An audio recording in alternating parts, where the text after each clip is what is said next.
we have started with chapter 6 light. Today we will do shadow. We have already done the rectilinear propagation of light till that.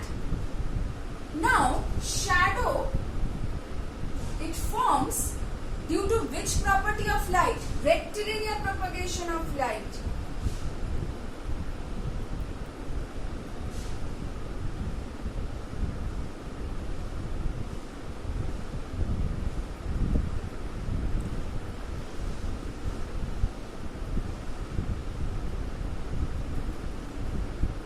Shadow forms due to which property of light? Rectilinear propagation of light. Obviously, suppose you are standing in a field, okay? Sun is there at the background.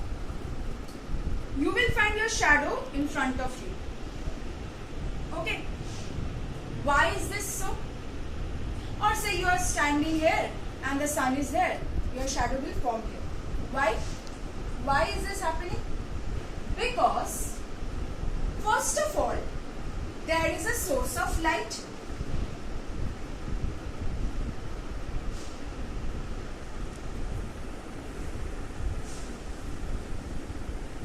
There is a source of light which is giving the light. Light is traveling from that. I am standing, okay, in the path of light. Am I a transparent object? No. I am an opaque object.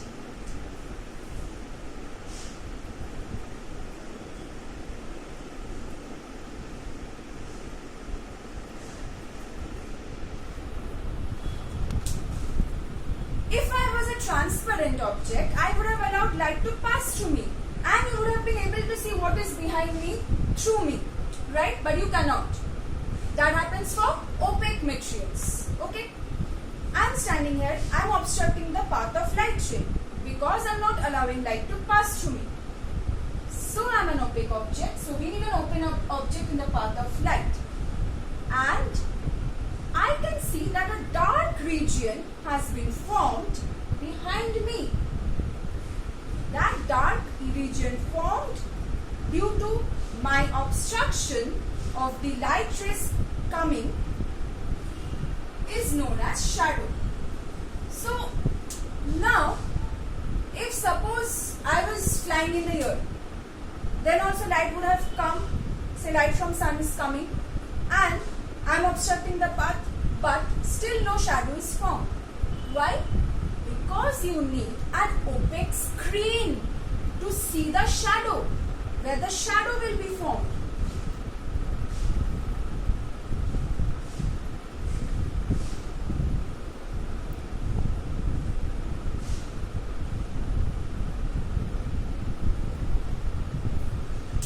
Okay? So basically, when an opaque object lies in the path of light ray, then, so you have a source of light, say you hold a torch and you hold a ball in a dark room. You have a wall, okay, stand in front of a wall in your room when it's dark, okay. You would have noticed this, if you hold a torch, you will find your shadow forming on the wall.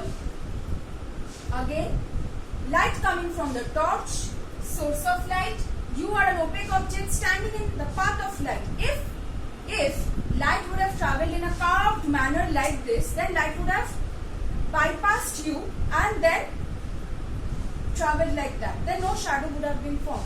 Since light travels, rectilinear propagation of light, light travels in straight line. That is why when I am obstructing the path of light ray, light cannot bend. It cannot do like just go and then move it like this, okay? I am obstructing the path of light ray. So the portion which I am obstructing, there only I will find the shadow. A dark region is formed. Why? Because from the rest of the part, light can pass easily.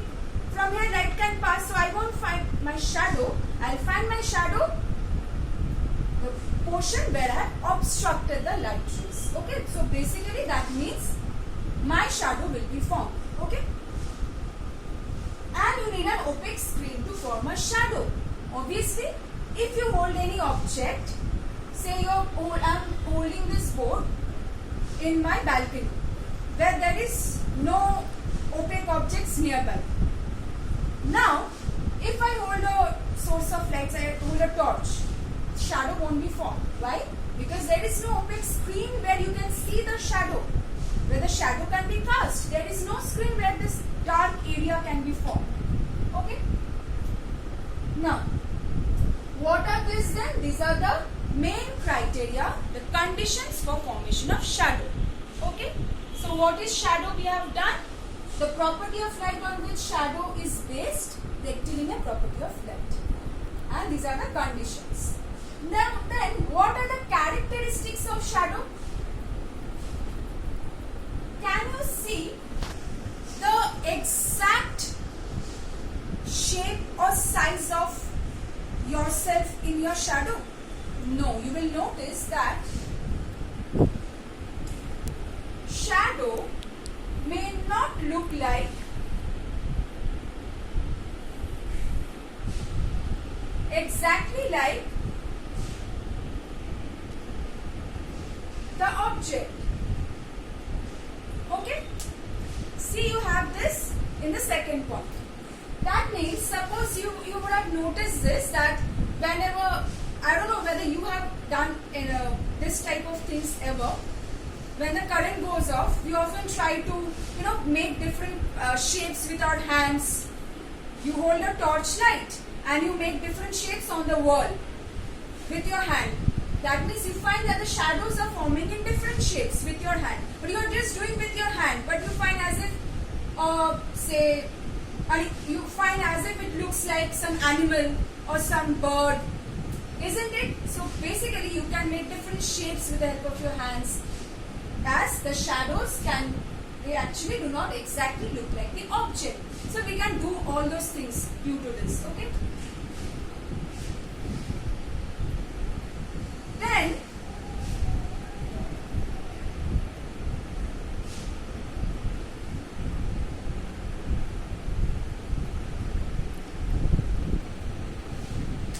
have you seen a colored shadow of yourself? No. You actually notice. Suppose I am wearing this cloth, my shadow won't wear a pink cloth, okay? My shadow will look either greyish or black. So shadow, because it's a dark area where light is not entering. So it's forming a dark area. In that region, no light is reaching. That is why it's a black or greyish portion. Then another thing which you have, the size of the shadow depends on distance between the object, screen and source of light. What does it mean? You will notice that you have a wall, okay, when the room is dark. So you have a wall, okay, and you have so this is a wall. Try it in front of your wall or wall of your room, okay. You hold a torch and you hold your hand. You will notice as you move the hand towards the source of light, towards the torch, the size of shadow will increase. But you will find that the shadow becomes a bit blurry. But if you move your hand towards the wall, you will find the size of shadow decreases. But it becomes very sharp-edged shadow. Okay? So that means the size of shadow depends on the distance between the object, the opaque object, the screen on which shadow is being formed and the source of light. It can be a torch or whatever, candle. So these are the characteristics of shadow. Now, shadow generally consists of two parts. It consists of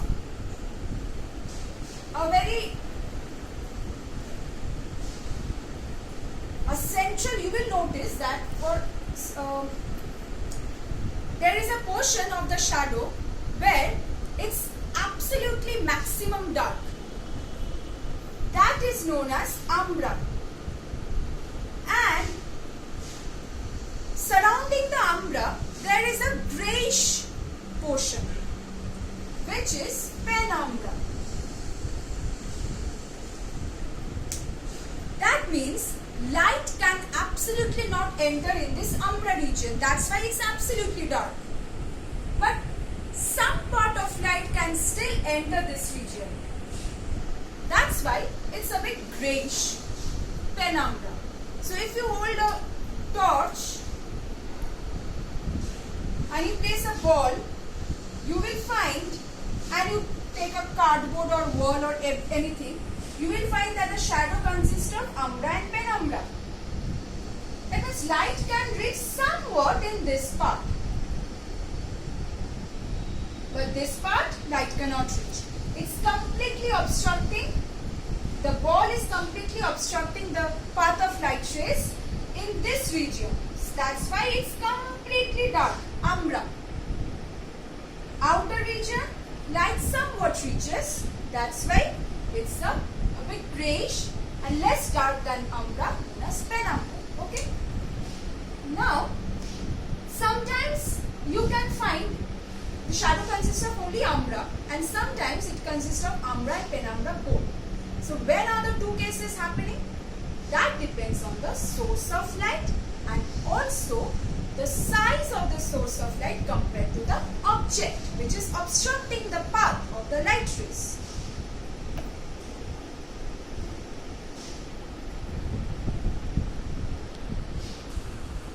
We will study next class shadow formed by point source of light. What is point source of light? Say the light source when it's of negligible extent.